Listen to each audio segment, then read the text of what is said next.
welcome, Alana. Alana is one of Denham Associates' most senior and experienced recruiters. I think that's fair to say. Wow, I feel good about myself. Thanks, Drew. That's the name of the game.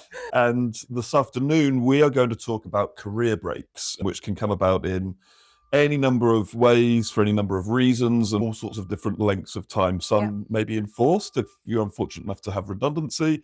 Maybe there was an injury. I remember once I was out of work for, I think, 8 or 9 weeks with a back injury, and it was horrifying because all I could think about was, that's it, I'm out of the workforce, I'm going to really struggle to get back in, and all those kinds of things. So we're going to discuss career breaks generally, how to approach them, how to think about them an employee, and it would be great to have your insight as a recruiter as well. Sure. Okay, have you been through a career break yourself? I've been really fortunate in my career that I haven't had a long-term break. I did take 3 months to do a bit of traveling. Very When I was in my nice. early 20s, I already had a job lined up when I came home. So Okay. I've been very fortunate that I haven't. However, I haven't been working in recruitment for the past 14 years.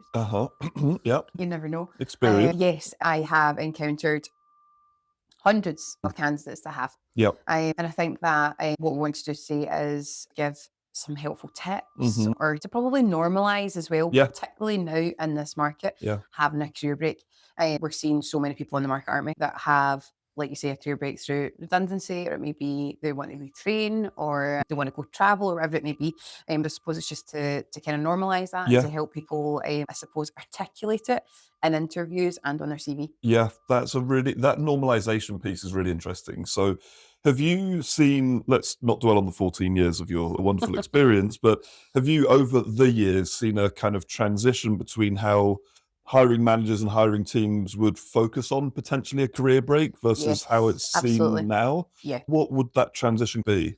I think to, I suppose, break it into periods, I think pre-COVID, I would be really honest in saying that people at a certain level in their career, if they did have an extended period out of employment, probably weren't looked on as Rightly or wrongly, it's just the way it was. Totally. And I'm not saying that's what recruiters do, I'm not saying that's what hiring managers do, but I would say rightly or wrongly, an extended period out of work pre-COVID was probably looked on less favourably than someone that didn't have that period out.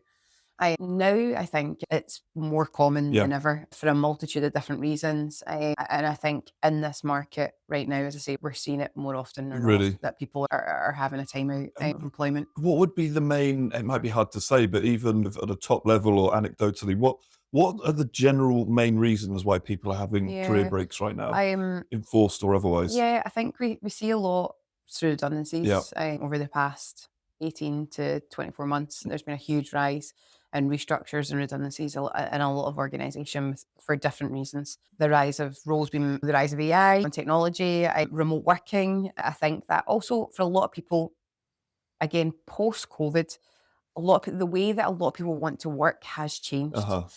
People don't want to be forced back into an office 5 days a week. They want to have a lot more autonomy over how they want to work. So we've also seen a lot of people choose to step away from businesses because how that business now operates doesn't align with how they want to operate. So I think redundancies, yes, very much a big rise. The reason that we just spoke about for people saying this now actually doesn't work for me. People, again, in that post-COVID world have moved a little bit further. We just spoke about you moving a little bit further, much to my dismay, away from the main cities because we worked remotely. And I think also people actually wanting to take a little bit of a stopgap. The burnout for a lot of people it is real, or has certainly been real, to say, I'm actually going to take a breather. I want to go travel. I want to retrain. Actually, I've always been passionate about X. I want to go and do something in that space. That's interesting. So I would say they're probably the kind of top three That's that interesting. we're seeing in the market. So it sounds like a kind of mix of, yes, unfortunately, enforced breaks through things like redundancy, or maybe some people's jobs becoming a little bit, don't want to say redundant, that's not fair, but things that AI is beginning to do that's making people streamline their workforce. But then on the other side of that coin, people are actually taking control over their careers and saying, do you know what, if this is the way the world's going, I need to upskill pretty quick, and I need to step away to look at that bigger picture of my career. And that's something you actually hear on the phone as a recruiter? Yeah, we absolutely are hearing that. I think a lot more than in the last 2 to 3 years, or 10 years prior. I think certainly the last 18 to 24 months, people have been reevaluating Yeah. their skill set, their role in a business, and Such a also just changing world. Yeah. the Like, change. We were speaking about this a couple of weeks ago, about just the change in different role. yeah. What a CMO used to do Yeah. 5 years ago is now so different from what a CMO does now. So true. Probably even 3 years Yeah, ago. absolutely. Yeah. So different. 100%. I'm from a creative background. I used Yeah, to work with creative and marketing and advertising agencies.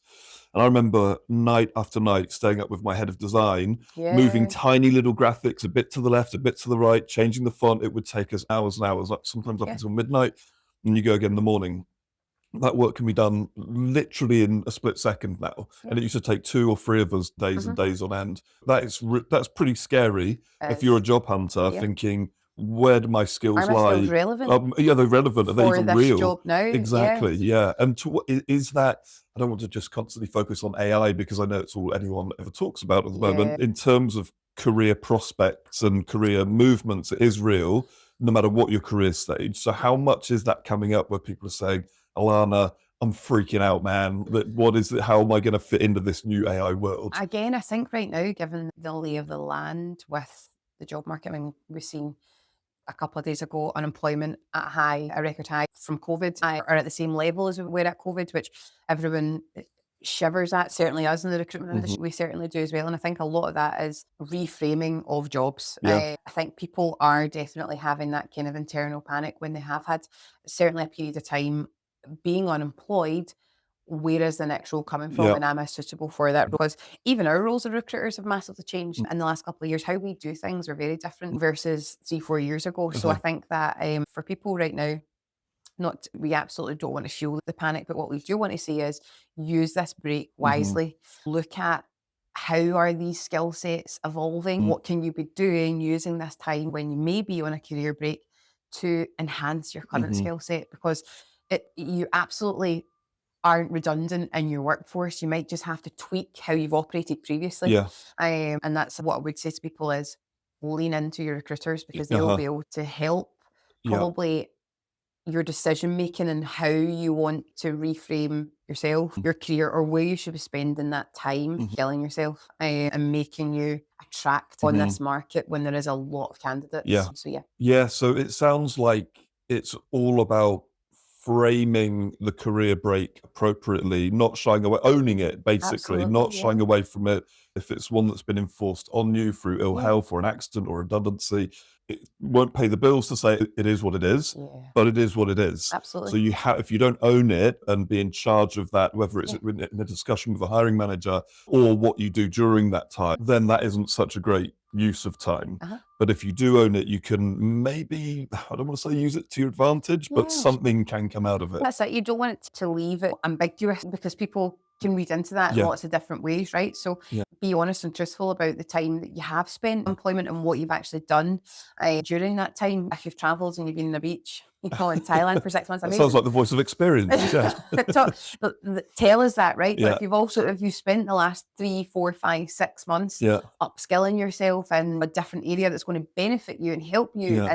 in your future positions or future career, Yeah. then tell us about it. Tell your Yeah. recruiters, tell your hiring managers about that.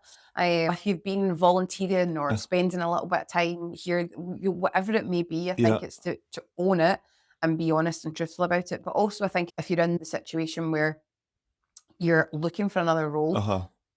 try and look at it and how can I make myself, I position myself to Mm. be a sought after candidate in this market. You should be using that time effectively Yeah. and trying to upskill Mm. in something one way or another. It's such a good point. And your point about traveling, I remember in my days as a recruiter, often candidates and people I was speaking to would be really worried about how to frame traveling on their Yeah. CV or their portfolio or whatever.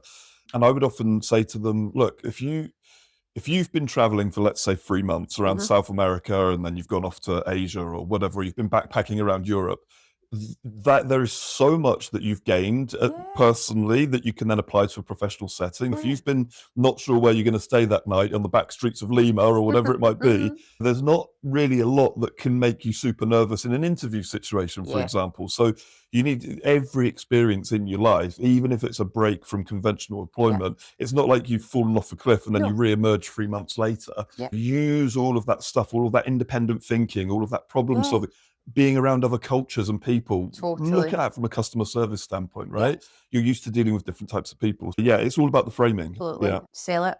Sell it. Sell it. Yeah. Well, we For know how you're it one of is. the ultimate saleswomen, so yeah, that's But you fair. do. You have to frame it for what works for you, Yeah. and what is ultimately going to be attractive for Yeah. a business. You're unfortunately in the position that you and probably a couple of other hundred candidates are applying for the same job at any level now. It used to be that we seen senior appointments, so you get really low volumes of applications. Now seeing 300, 400, 500 people Wow. apply for different senior level roles. You have to, your CV has to read well. You have to be able to sell it. Yeah, that's fair. So do that. That's fair. This might be a tricky one to finish on, but one thing that we are constantly trying to do is put a bit of an arm around people's shoulder and just say, look, you are not alone. Trust us.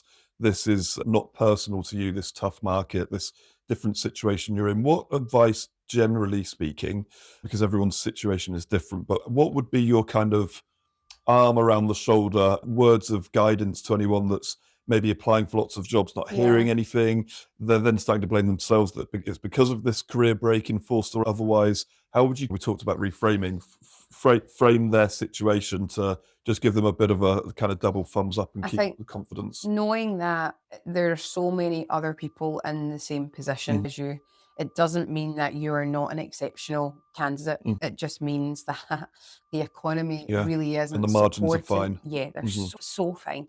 Mhm. So I think that it's about doing. I hear candidates saying, I've applied for hundreds and hundreds of jobs.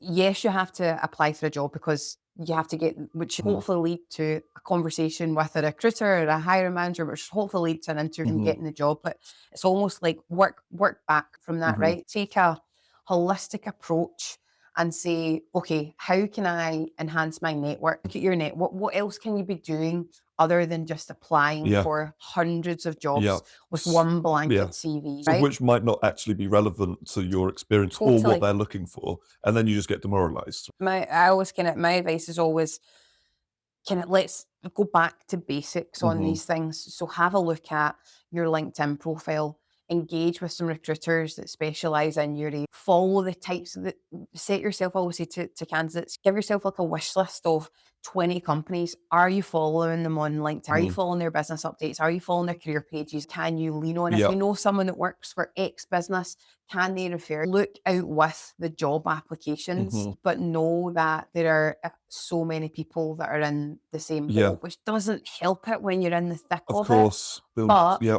take a little bit of pressure off yourself. Like the general blanket application doesn't work. Yeah. So what else can you do Agreed. to get a foot in the door Yeah. and lean on your network, lean on recruiters, Yeah. lean on, as I say, your own engagement through LinkedIn with line managers, with other businesses. So Yeah. can I think outside the box? Yeah, that's such a good point to finish on, because if you compare, even psychologically, if you Yeah. compare 2 different days, 2 different scenarios, one day you're sitting in front of a laptop Yep. for 9 hours applying for jobs, Not speaking to anyone. not speaking to anyone, completely depressing, don't hear anything back, possibly, and you go to bed potentially feeling like you haven't actually been that productive, even though you have. Another scenario would be you spend a few hours doing that, and then you go to a networking event, then you go knocking on a few local businesses' doors, then you meet up with an old colleague to see if they know anyone, and you get back that evening, and that not only feels healthier mentally, is probably more productive, and it feels more productive, importantly. So that kind of psychological, that motivation, and just keep the end doing if you're getting the same results, doing the same thing all the time. It's definition of madness. We'll finish on the topic of madness. What a lovely conclusion. That's been amazing. Thank you, Alana. Your expertise is second to none. We You're really very appreciate kind. that. It's the truth. All right. And we'll see you next time. Thanks.